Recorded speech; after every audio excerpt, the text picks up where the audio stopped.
नमस्कार दोस्तों, स्वागत है आप सभी का आज की इस वीडियो के अंदर। आज वीडियो में मैं आप लोगों को ऐसी खास जानकारी देने वाला हूं, जिस जानकारी को सुनने के बाद आपके पैरों से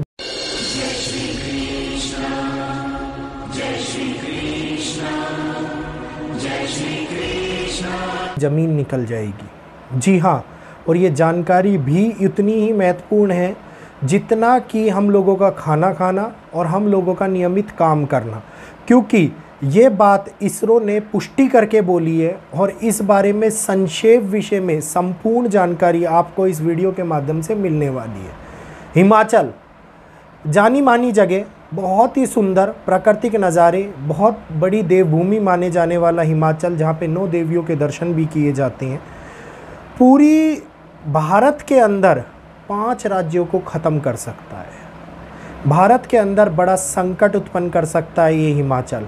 और ये हिमाचल एक ऐसी आपदा बन के टूट सकता है जिसके कारण लोगों के घर, लोगों का जनजीवन तहस नहस हो सकता है, सब कुछ ख़त्म हो सकता है।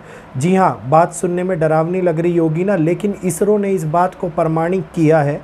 और इसरो कहता है कि हिमाचल एक ऐसी जगह जो कि पूरे भारत के ऊपर खतरा उत्पन्न कर सकती है, क्योंकि आने वाले समय के अंदर क्लाइमेट चेंज जिस प्रकार से बढ़ रहा है, क्लाइमेट चेंज के कारण दुनिया के अंदर बहुत बड़ी बड़ी समस्याएं उत्पन्न हो रही हैं। और आप और हम सभी लोग इन समस्याओं को रेगुलरली देख भी रहे हैं और इनसे पीड़ित भी हो रहे हैं।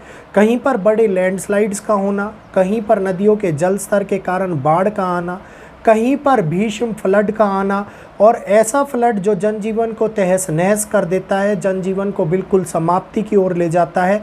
जहां पर फ्लैश फ्लड तो निकल जाता है, लेकिन उसके बाद में वो ज़मीन अपनी उर्वरकता खो देती है और खेती करने योग्य भी नहीं बचती। तो एक के बाद एक लगातार प्रकृति के माध्यम से आती हुई कठिनाइयाँ हिमाचल के अंदर भी दस्तक दे रही हैं। और सबसे बड़ी बात, क्लाइमेट चेंज के साथ साथ पिघलते हुए ग्लेशियर एक बहुत बड़ी चुनौती बने हुए हैं। और ये ग्लेशियर केवल हिमाचल नहीं, उत्तराखंड के अंदर भी ग्लेशियर के कारण कितनी बड़ी तबाही हो चुकी है। 2013 को हम भूल नहीं सकते।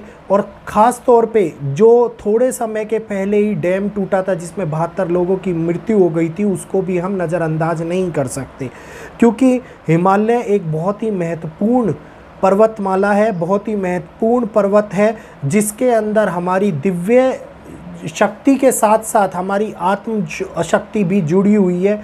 क्योंकि हिमालय के अंदर ही हम लोग ये मानते हैं कि हमारे प्रभु का वास होता है, और हिमालय ही भारत को सुरक्षा प्रदान भी करता है। 1989 की अगर मैं बात करता हूँ, 1989 के अंदर 36 हेक्टेयर स्केल का एक बहुत बड़ी झील हुआ करती थी, जिसका पैमाना 36 हेक्टेयर स्केल था। वही झील 2008 में बढ़कर 2 गुनी तेज़ी से 60 हेक्टेयर स्केल की हो गई, और 2014 में 77 हेक्टेयर स्केल की हो गई।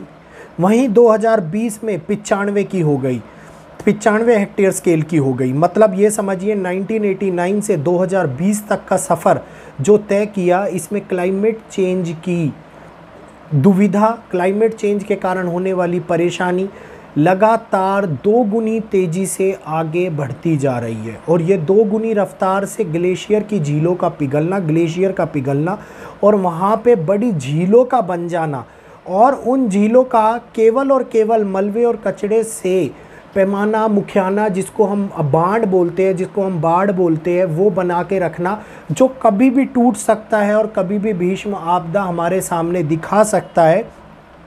2022 के अंदर, 2020 से 2022 के अंदर ये 101 हेक्टेयर स्केल की हो गई थी, और 2023 के अंदर ये 108 हेक्टेयर स्केल की हो गई है।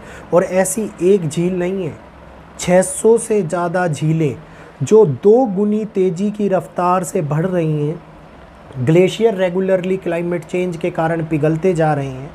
आप और हम लोग क्लाइमेट चेंज के कारण बड़ी बड़ी आपदाएं रेगुलर देख रहे हैं, बड़ी बड़ी तबाही आप लोग देख रहे हैं। अगर इनमें से एक झील फटती है तो हिमाचल, उत्तराखंड, पंजाब, हरियाणा, दिल्ली तक के क्षेत्र खत्म हो जाएंगे। इतना बड़ा जल का सैलाब टूट के नीचे की तरफ आएगा, जो संपूर्ण रूप से रास्ते में आने वाले सारे मकान, सारे जनजीवन, सारी जनजाति को केवल और केवल तबाही के अंदर समावेश कर देगा, समाप्ति की ओर ले जाएगा।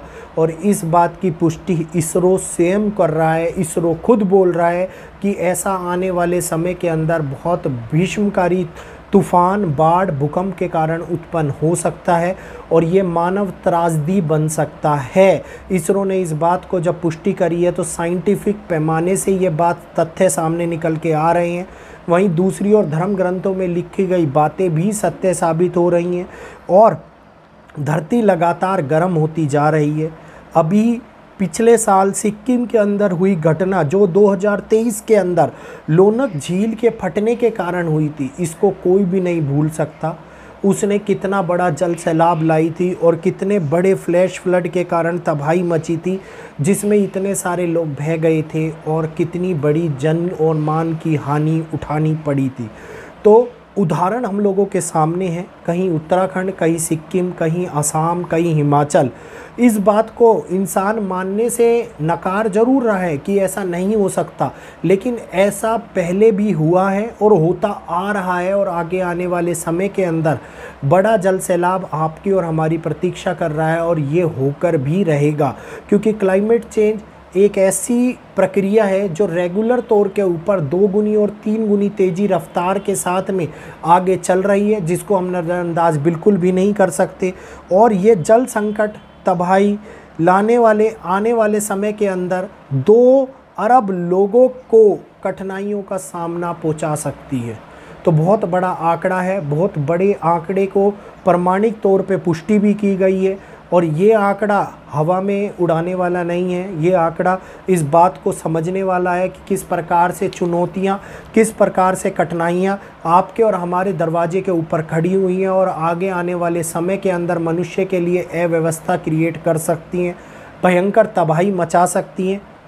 2023 हिमाचल की घटना, सभी लोगों की जान मुँह को आ गई थी। 2013 उत्तराखंड की घटना, जिसमें हज़ारों की संख्या में लोग मारे गए थे।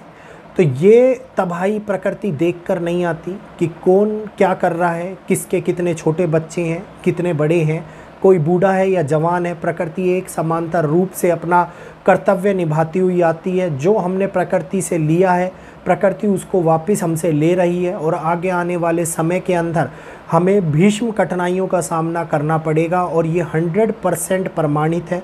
और ये ऐसी सच्चाई है जिसको हम स्वीकारें या ना स्वीकारें, ये होकर रहने वाली है।